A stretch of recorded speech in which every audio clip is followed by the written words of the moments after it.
Ahojte, v dnešnom videu si povieme niečo o sviatku Holi. Holi je jedným z najpopulárnejších sviatkov v Indii. Hlavným znakom tohto sviatku sú farebné prášky a voda, ktoré po sebe ľudia hádžu.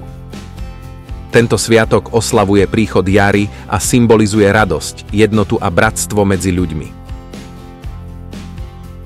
História sviatku Holi má starobilé korene a spojenie s rôznymi legendami a mýtickými príbehmi. Jedna z najznámejších je legenda o Prahládovi a Hiranyakashiapovi, kde sa oslavuje víťazstvo dobra nad zlom.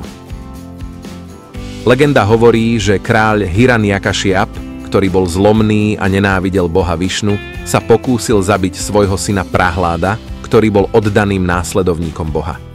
Pri pokuse o jeho zabitie v ohni sa však zázračne ochránil. Tento príbeh oslavuje Prahládovu oddanosť Bohu a triumf dobra nad zlom.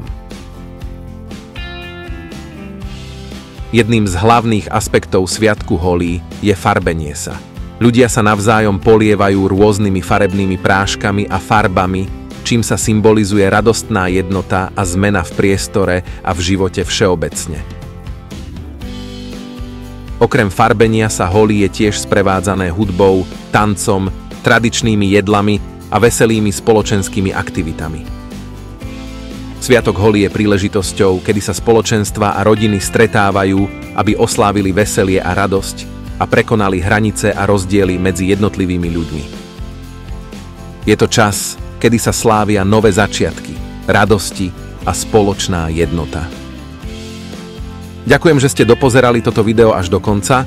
Budem veľmi rád, ak u neho zanecháš odber alebo like a do komentárov napíšeš, o čom by mohlo byť ďalšie video.